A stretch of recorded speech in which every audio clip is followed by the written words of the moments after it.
नमस्कार, जोहार। स्वागत करता हूं आप सभी का आपके अपने YouTube चैनल आजाद जेपीएससी एकेडमी पर।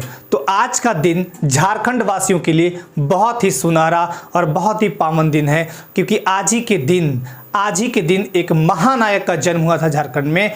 15 नवंबर 1875 को बिरसा मुंडा भगवान के अवतार माने जाते हैं, विश्व पिता के अवतार, धरती आबा, एकमात्र ऐसे आदिवासी नेता जिनका संसद भवन में चित्र टंगा हुआ है। प्रसिद्ध, बहुत ही प्रसिद्ध थे अपने क्षेत्र में ये, और बचपन में बहुत गरीबी देखी इन्होंने, फिर भी इन्होंने हार नहीं मानी। और आज सभी युवाओं को, झारखंड के जितने भी लोग हैं, उनको सीख लेनी चाहिए बिरसा मुंडा से कि परिस्थितियां कभी भी कैसी भी हों, उन्हें हराया जा सकता है और आगे लड़ के जिंदगी में आगे बढ़ा जा सकता है। आज ही के दिन इनका जन्म हुआ था, एक महानायक का, और इन्होंने आदिवासियों के लिए इतना जम के प्रयास किया और इतना जबरदस्त तरीके से आदिवासियों के कल्याण की बात सोची, कल्याण के लिए अपना सब कुछ झोंक दिया।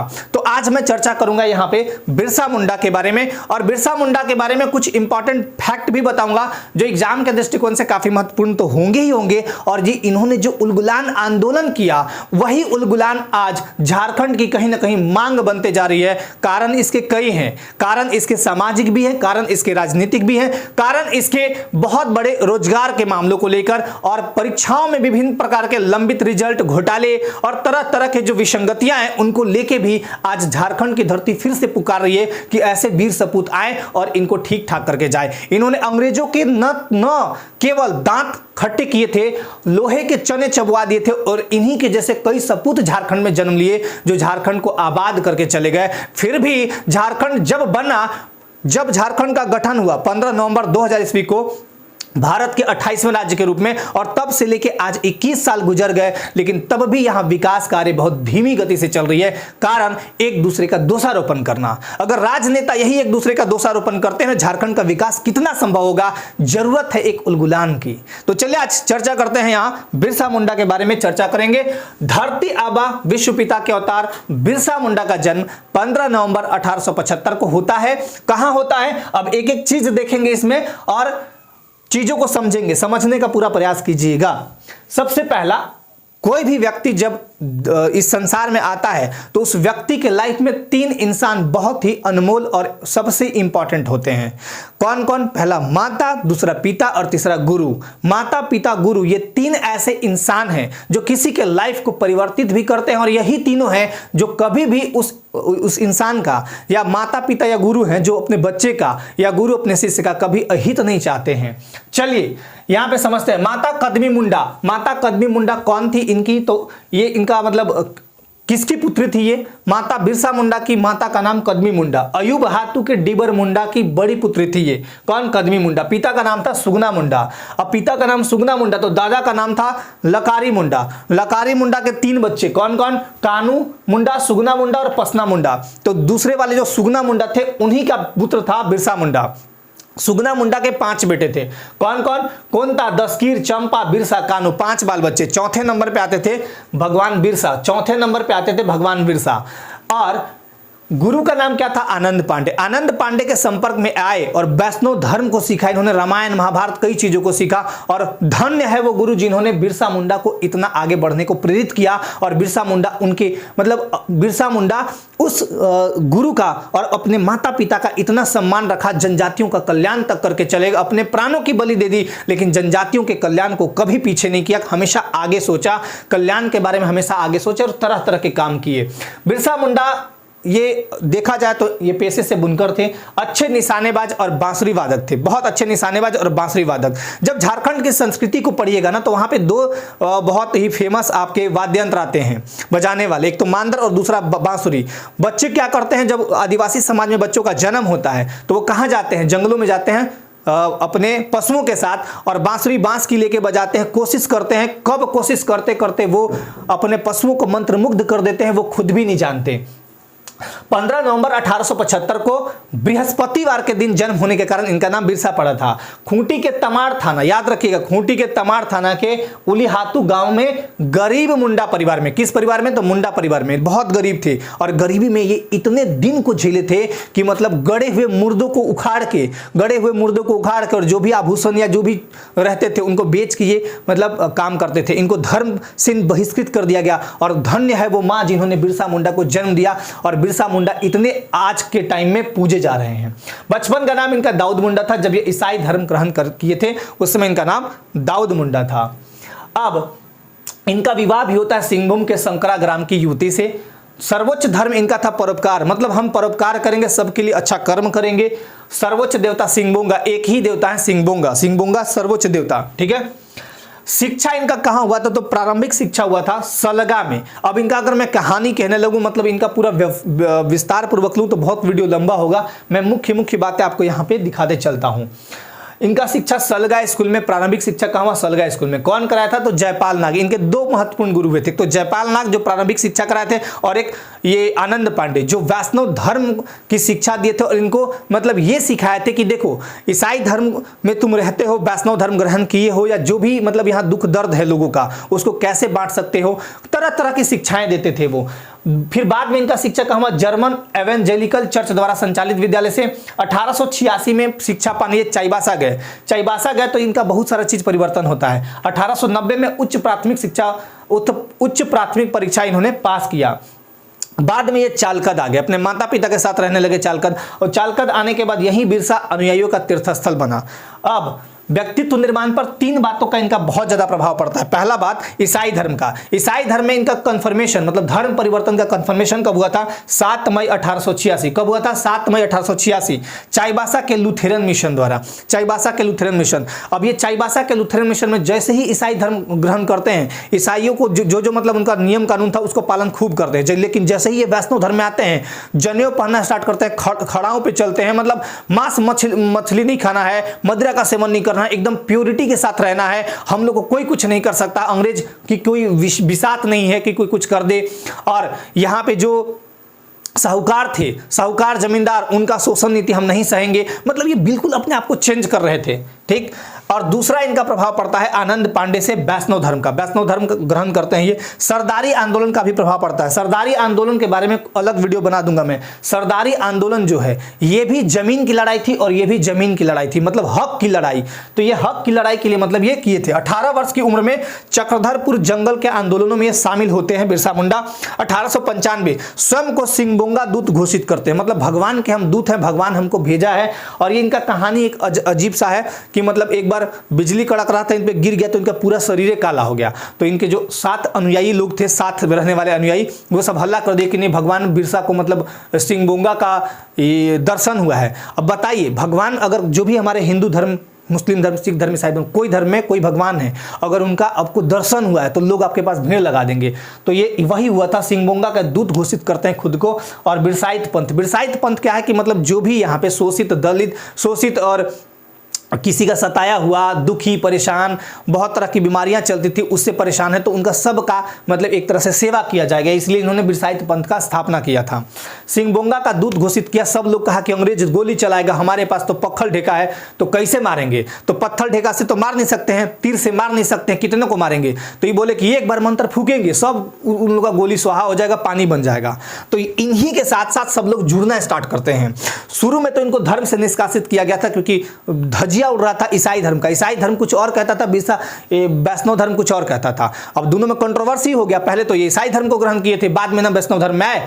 लेकिन सवाल यहां उठा कि एक चीज को छोड़ के दूसरे में जाइएगा तो पहला वाला तो आंख दिखाएगा ही। अब यहां तरह तरह के विवाद होने लगे। ये बोले कि कोई बात नहीं, आगे बढ़ते हैं। ये हमेशा आगे बढ़ते रहे। 1895 लगान माफी हेतु अंग्रेजों के विरुद्ध कई विद्रोह इन्होंने जम के किया, हमेशा लड़ाई झगड़ा करते रहते थे। लेकिन उसी का परिणाम हुआ कि 26 अगस्त 1895 को बिरसा और उनके 15 अनुयायियों को पकड़ पकड़ा गया और हजारीबाग जेल में डाल दिया गया। किस धारा के अनुसार? तो बोलिएगा भारतीय दंड संहिता धारा 353 और 505 के तहत। धारा 353 और 505 के तहत इनको पकड़ा गया और जेल में डालते हुए इन पर पूरा मुकदमा चला। मुकदमा चलते चलते ये हुआ कि नहीं 50 रुपया ही देगा आदमी और 2 साल का इनका सश्रम आवास कारावास होगा, माफ कीजिएगा सश्रम कारावास होगा।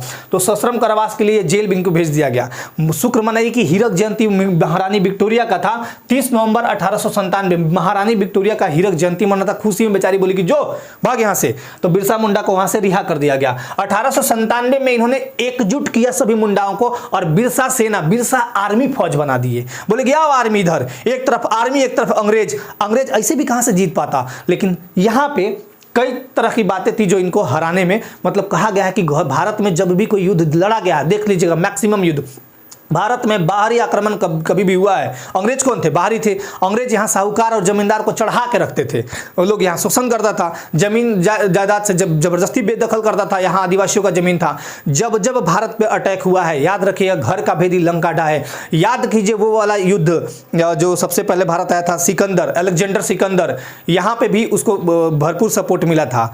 और महमूद गजनवी, जितने भी आक्रमणकारी आए हैं बाहर से और जो भी अंग्रेज आए तो अंग्रेज को फुल सपोर्ट मिल रहा था। बिरसा मुंडा से ही पकड़ा के जेल में बेचारे नहीं मर गए, इनको पकड़वाया गया था। लोभ लालच दे दिया जाता था, लो तुमको इतना पैसा देंगे, लो तुमको इतना ऋण माफ कर देंगे, बेचारे को पकड़वा दिया गया। तो 1897 समस्त मुंडाओं यानी बिरसा सेना बना है, आर्मी बना दिया अपना अलग फौज को एकत्र होने का आह्वान किया और खूंटी के निकट डोंबारी पहाड़ी, डोंगरी भी है इसका नाम डोंबारी, दिक्कत नहीं है, कंफ्यूजन थोड़ा सा मत रखिएगा, डोंबारी या डोंगरी पहाड़ी केंद्र बना दिया, सेंटर, चलो खूंटी में सेंटर रहेगा। अब उलगुलान स्टार्ट करते हैं 1895। कुछ विद्वान मानते हैं कि नहीं 1899 में स्टार्ट किए थे। खैर मुख्य रूप से ये याद रखिएगा 1895 से 1900 ईस्वी तक चला। उलगुलान मतलब एक तरह का होता है विद्रोह। हम अंग्रेजों का विद्रोह करेंगे। क्यों करेंगे? अंग्रेज यहाँ जबरदस्ती शोषक नीति लगाता है, जमींदार साहूकार को भड़काता है, हम लोग को उल्टे पुल्टे कुकर्म करने को करता है। ऐसे थोड़े होगा। इसका थिंक टैंक था प्रचारक, जितना ज्यादा प्रचार कर पाओ, जितना ज्यादा खोल पाओ पोल, मतलब नहीं बोलते पोल खोल दो, पोल खुलना, जब पोल खुलेगा तो सब कुछ सच जान जाएगा। और पहले के टाइम में ऐसा था भी नहीं कि अबुआ राज स्थापित था। अबुआ राज का मतलब होता है जनता का शासन हम करेंगे, जैसे आज लोकतंत्र है ना, डेमोक्रेसी, वैसे ही उस समय अबुआ राज का मांग करते थे बिरसा मुंडा। लेकिन हाँ, थिंक टैंक प्रचारक, इनके हेल्पर कौन कौन थे? सहयोगी, 3 लोग बहुत सहयोगी थे प्रमुख रूप से, बाकी और भी थे। पहला गया मुंडा, सबसे प्रमुख व्यक्तित्व थे गया मुंडा। इनका सेनापति थे, प्रधान सेनापति, हेड मैनेजर यही थे, मतलब सेना के मामले में ये जो थे बिरसा सेना के ये नायक थे, सेनापति गया मुंडा। दोनका मुंडा राजनीतिक प्रमुख, कहीं कुछ इधर उधर हुआ, पॉलिटिक्स वाली बात चल रही कुछ इधर उधर, तो ये सलाह देते थे दोनका मुंडा। सोमा मुंडा धार्मिक और सामाजिक प्रमुख बना दिए गए थे। अब देखिए इन्होंने लोगों को नारा दिया, लोगों को कहा कि देखो रानी का शासन खत्म करो और हमारा साम्राज्य स्थापित करो। हमारे साम्राज्य में यही होगा कि जो भी गरीब है, शोषित है, दुखी है, परेशान है, रोग से ग्रस्त है, सबका सेवा खुल के कर देते। और बिरसा मुंडा ने इतना अपने ऊपर रिस्क लेके सबका खुल के सेवा किया था जितना कोई कर भी नहीं सकता है। इन्होंने नारा दिया गोरो स्वदेश वापस जाओ। गोरो मैंने अंग्रेजवन को गोर कहते थे, भागो गोरो। कहा इन्होंने ये कहा कि अपनी ताकत बदलो, फिर मैदान में कूदो, ताकत को बदलिए, ताकत को बढ़ाइए। जैसे स्वामी विवेकानंद कहते हैं उठो जागो और रुको मत जब तक कि लक्ष्य की प्राप्ति ना हो जाए। ये भी अपनी कहते थे अपनी ताकत बढ़ाओ। बलि हमेशा बकरे की दी जाती है, शेर की नहीं। ताकत बढ़ाओ, फिर मैदान में कूदो, फिर तुम्हें कोई नहीं हरा सकता है।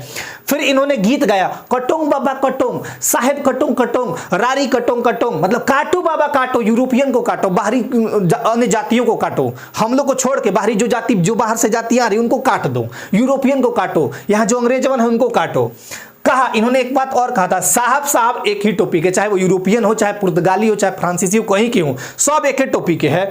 और यूरोपियन अफसर और मिशनरी जब तक वापस नहीं, मिशनरी क्या करते थे? मिशनरी शुरू में ठीक थे लेकिन बाद में ये लोग थेथर हो गया। गलती क्या किया? यहाँ आके जबरदस्ती धर्म परिवर्तन कराता था। देखा था कि पढ़ा लिखा है नहीं, ठेपा लगवा लिया, धर्म परिवर्तन के नाम पे ठेका लगवाया, अंग्रेज से अगर मिला हुआ है तो जमीन उसका हो गया। ला ये उल्टे पुल्टे कुकर्म करते थे मिशनरी लोग भी। तो ये कहते थे साहब एक ही टोपी के हैं और यूरोपियन अफसर और मिशनरी जब तक वापस नहीं जाएंगे अबुआ राज मतलब जनता का साम्राज्य स्थापित नहीं होगा। जैसे आज लोकतंत्र है ना, लोकतंत्र को स्थापित करवाने में मतलब जितने भी हमारे संविधान बनाने वाले लोग हैं या जितने भी लीडर जो शहीद हुए या उनमें प्रमुख प्रमुख जो विचारक हैं, मतलब प्रमुख प्रमुख नेता लोग हैं, उन्होंने जितना नेता, मतलब आज का नेता नहीं, जैसे महात्मा गांधी, राजेंद्र प्रसाद, है ना, भीमराव अंबेडकर, पंडित जवाहरलाल, जो भी नेता प्रमुख थे, इन्होंने इतनी इंपॉर्टेंट भूमिका निभाई कि आज हमारा देश लोकतंत्र है और हम लोग अपना आवाज कहीं भी उठा सकते हैं। नहीं तो पहले जैसा होता तो ये कहते थे कि अबुआ राज स्थापित तब तक नहीं होगा जब तक ये लोग हैं। इन पर इनाम रखा गया 500 रुपया कि पकड़ो, ये बहुत तेज हो गया है। हालांकि जब ये जेल से पहली बार छूटे थे यहाँ 1897 को, तो सब अधिकारी लोग मिला, पुलिस अधिकारी लोग और पुलिस अधीक्षक लोग, ये बोला कि देखो बिरसा, अब तुम सुधर चुके हो, मुख्य धारा में लौट चुके हो और अब तुम गलती मत करना। लेकिन बिरसा के मन में तो एक ही चीज था कि ये लोग खाली झूठ मूठ का पुलिस है, ये लोग नौटंकी करता है और हमारे जो आदिवासी भाई बंधु उनके साथ अभद्र व्यवहार करता है, उनके जमीन को छीन लेता है, हड़प लेता है, उनके साथ मारपीट करता है, उनको बाहर निकालने का। असम के चाय बागानों में क्यों जाते थे यहाँ के आदिवासी, इनको मार के भगाया जाता था, जमीन छीन ले तो कहाँ रहेगा बेचारा। तो क्यों लाएगी आज विस्थापित और पुनर्वास निधि, क्यों लाने की जरूरत पड़ी? यही सब कारण था, बहुत सारा कारण था। गया मुंडा इटकी में बेचारे पकड़ा गए। अब सेनापति अगर पकड़ा गया तो बहुत दिक्कत हो जाता है राजा को। अब राजा है बेचारे ये बिरसा मुंडा। 28 जनवरी 1900 ईस्वी 2 मुंडा सरदार, एक दोनका एक मंझिया मुंडा, दोनका और मंझिया मुंडा ने 32 विद्रोहियों के साथ आत्मसमर्पण कर दिया। ये लोग डर गया बेचारा, डरना नहीं चाहिए, डर गया, देखा कि सेनापति पकड़ा गया, तो हम लोग क्या करेंगे, बेचारा डर गया। डर के लोग 32 विद्रोही जो बहुत फेमस थे सब आत्मसमर्पण कर दिया। धीरे धीरे ये कमजोर होने लगा उलगुलान। और वीर सिंह महली, ये बहुत मतलब एक तरह से देखिए, वीर सिंह महली के बारे में बता देता हूँ। वीर सिंह महली ही थे जो बिरसा मुंडा को मतलब पुशअप किए थे, आगे बढ़ाए थे। और इन्होंने ये बोला था वीर सिंह महली ने कि बिरसा मुंडा आप में वो गुण है जो सबकी सेवा कर सकते हैं, आप में वो भावना भी है। और आप ये सिंगबोंगा मतलब एक ही ईश्वर में विश्वास कीजिए, सिंगबोंगा के मतलब वो प्रचारक अग्रदूत बन जाइए। ये इन्होंने ही मोटिवेट करके इन्होंने आगे बढ़ाया था। और यही देखिए कितना बदमाशी की है, ये मतलब लोभ लालच में आके वीर सिंह महली अब बता दिए, इनका बेचारे को पकड़वा दिए। अभी 3 फरवरी 1919 ईस्वी में पकड़ के रांची लाए गए। रांची का डीसी उस समय था स्ट्रीट फील्ड गया, पकड़वाया इसको। अब बेचारे को लाया, अब जेल में पता नहीं इनको इतना मारा गया होगा, क्या होगा वो भगवान जानता है। वो तो अभी तक मतलब संदेहास्पद स्थिति में कोई नहीं जानता। हालांकि लोग कहता है अंग्रेज की बातों पे तो कभी भी यकीन नहीं है ना। हालांकि अंग्रेज लोग ये कह दिया कि हैजे से इनकी मौत हुई, लेकिन हालांकि हैजे से इनकी मौत नहीं। 9 जून 1900 को रांची के जेल में इनकी मौत कैसे होती है? सुबह 8 बजे खून की उल्टी करते हैं। अब खून की उल्टी कोई क्यों करेगा? हैजा में खून की उल्टी तो आमतौर पर नहीं करेगा लोग, हैजा में ऐसा नहीं होता है, लेकिन खून की उल्टी करते हैं। हमको लगता है कि जम के इनको मारा होगा, ये लोग अब दबाया होगा, दबाता था ये लोग। कहने का मतलब कि ये लोग तथ्यों को छुपाते थे। जब इनकी मौत हो गई, जेल में ही मौत हुई रांची जेल में, तब इनको दफनाया गया रांची कोकर के पास एक जगह है डिस्टिलरी पुल, वहीं पास में दबाया गया और स्मारक बना दिया गया। ये उपलब्धि क्या मिला? हालांकि इसको उपलब्धि न कहें, एक तरह से दुखद घटना कहें। हमने एक वीर सपूत को खो दिया और इसी वीर सपूत के आधार पे आज आदिवासी भाई बंधुओं की जो जमीन सुरक्षित है। धन्य है वो माँ, फिर से मैं बोल रहा हूं, धन्य है वो माँ जिसने बिरसा जैसे महान विभूति को जन्म दिया। और आज आदिवासियों को गर्व होना चाहिए इन भगवान पर, मतलब बिरसा मुंडा पर। 28 अगस्त 1998 को मिसाइल मैन जिन्हें कहते हैं APJ Abdul Kalam, doctor APJ Abdul Kalam, Abul पकीर जैनुल अब्दुल कलाम, ये संसद के अहाते में मूर्ति का अनावरण करवाते हैं। और मैं क्या बोला कि एकमात्र ऐसे आदिवासी नेता हैं जिनका चित्र टंगा हुआ है संसद में, ये गर्व की बात है। और फिर गुमला और खूंटी अनुमंडल बन गया था। 11 नवंबर 1908 को सीएनटी एक्ट लागू होता है झारखंड के 18 जिलों में। और इस सीएनटी एक्ट में 51 जो जातियां आती है, मैं बोल रहा हूं जनजाति नहीं, जातियां, उनकी जमीन उस जनजाति, सॉरी माफ कीजिएगा, 11 नवंबर 1908 को सीएनटी एक्ट लागू होता है झारखंड के 18 जिलों में, यानी 4 प्रमंडलों में। उस सीएनटी एक्ट की जमीन को 51 जातियों को छोड़कर, जो 51 जातियां आती है उनको छोड़ के कोई भी दूसरा नहीं ले सकता है। ठीक। 1940 में झारखंड में एकमात्र अधिवेशन कांग्रेस का रामगढ़ अधिवेशन हुआ था। रामगढ़ अधिवेशन के मुख्य द्वार का नाम रखा गया बिरसा मुंडा द्वार। और बिरसा मुंडा के नाम पे आज कई चीजों का पार्क है ना, जो मतलब गार्डन है, पार्क है, फिर कई जगह मूर्तियां लगाई गई, ये सारी बातें हैं। और अभी माननीय सरकार ने 15 नवंबर यानी आज के दिन को घोषित किया जनजातीय कल्याण दिवस, मतलब जनजातियों का कल्याण दिवस है ये। जनजातियों के कल्याण के लिए इनका जन्म हुआ था और ये इनका जन्म बहुत सार्थक रहा। ठीक है। तो झारखंड में आज फिर से वही नौबत आने को दिख रही है, जैसा कि यहाँ के मतलब जो भी स्ट्रक्चर अभी तक दिख रहे हैं। 21 साल हो गया, लेकिन डेवलपमेंट के नाम पे उस तरह से आगे झारखंड आज न बढ़ा है और न बढ़ने को दिख रहा है। यहाँ एक नेता मंत्री आते हैं, अपने अपने छाव में मतलब बोल के निकल जाते हैं, वो उसको दोष देगा, वो उसको दोष देगा। ऐसे देश का या राज्य का डेवलपमेंट कतई और कभी भी नहीं हो सकता है। राज्य और देश के डेवलपमेंट के लिए कुछ त्याग भी करने पड़ते हैं, जो यहाँ के नेताओं और मंत्रियों में बिल्कुल नहीं है और करना भी नहीं चाहते हैं। अगर यही थोड़ा सा अपनी जिम्मेवारी को समझे तो राज्य की जो युवा हैं, युवा युवती हैं, वो कभी भी दूसरे स्टेट में नहीं भटकेंगे। झारखंड राज्य में इतने रोजगार हैं, मैं दावे के साथ कह देता हूं, जितने रोजगार अगर निकाल लिए जाए तो झारखंड का कोई भी युवा युवती बेरोजगार नहीं रहेगा। ये लिख लीजिए इस बात को। तो यहां रोजगार के मामले में तो सरकार बिल्कुल मतलब एकदम जीरो दिखती है, और बस ये गिना देना है कि हमने ये काम किया, वो काम किया। मैं सरकार से एक बार फिर से अपील भी करूंगा आज के दिन कि कम से कम युवाओं के दर्द को समझे, उस दर्द को समझे कि अगर कोई बच्चा या बच्ची अगर आज कहीं कोचिंग कर रहा है, कहीं कोई पढ़ाई कर रहा है या कुछ भी कर रहा है घर में, उसके माँ बाप को एक आस होती है कि मेरा बेटा बेटी कुछ करेगा। झारखंड में जॉब निकलता है, पीटी होता है, कैंसिल हो जाता है। झारखंड में जॉब निकलता है, पीटी होता है, सीरियली वाइज नंबर पास हो जा रहे हैं। ये क्या है? जब ये जांच का विषय है तो फिर संस्थान में बैठे हुए लोग क्या कर रहे हैं? मत बैठिए। इससे बेटर है कि किसी एक सिंपल आदमी को दे दीजिए, वो कैसे भी सीट सीरियल वाइज पास कर देगा। मैट्रिक एग्जाम तो नहीं था ये। खैर, आज का ये जो दिन है वो ये दिन कहता है कि हम सभी जो युवा युवती हैं, जितने भी आप सभी छात्र छात्राएं, जितने भी गार्जियंस हैं जो इस वीडियो को देखेंगे या मेरी बातें जहां तक पहुंचेंगी, आप सभी आगे के भविष्य के लिए हमेशा तैयार रहिए। किसी के ऊपर ब्लेम करने से कुछ नहीं होता है, आपको काम करने पड़ते हैं उस सही दिशा में। अगर सही दिशा में काम कर रहे हैं तो झारखंड की दशा जरूर सुधरेगी। इनको क्या था, एक टाइम ऐसा आया था कि गरीबी में इनका परिवार भूखे मरने को कगार पे आ गया था, और ये लाश के पास जल्दी कोई जाता नहीं है। लाश को जमीन से निकाल के और उसमें जो भी चीज होते थे, आभूषण वगैरह, जो दफनाया जाता था, ईसाई धर्म में देखिएगा मतलब लाशों को दफना दिया जाता है, तो उनको उनसे निकाल के और वो बेच के खाते पीते थे, किसी तरह जीते थे। इनको क्या पड़ा था उस समय, आत्महत्या कर लेते। लेकिन शुक्र मनाइए, देखिए ये कितना व्यक्तित्व, महान व्यक्तित्व, जिन्होंने इतना काम किया और आज इनका इतना नाम है। तो मैं यही इस मंच के माध्यम से यही बोलूंगा कि जहां भी गलत हो, गलत का साथ बिल्कुल मत दीजिए। सर हमेशा ऊंचा उठाए रखिए और हमेशा सच का साथ दीजिए, और जहां भी जरूरत हो आंदोलन को या जो भी शांतिपूर्वक तरीके से, हमेशा शांतिपूर्वक तरीके से बिल्कुल करते रहिए। ठीक है। तो आशा करता हूं इस वीडियो के माध्यम से मैं कुछ आपको बता पाया हूं। आज स्थापना दिवस भी है, मतलब जनजातीय कल्याण दिवस और बिरसा मुंडा भगवान का जन्म दिवस। तो बिरसा मुंडा भगवान को एक बार सत सत नमन है ना। और अगर इस वीडियो के माध्यम से किसी को मेरी बात बुरी लगी हो तो उसके लिए मैं माफी चाहता हूं। तो आज के लिए आप सभी को बहुत बहुत धन्यवाद। जय हिंद। एक सैल्यूट बिरसा भगवान के नाम से। जय हिंद।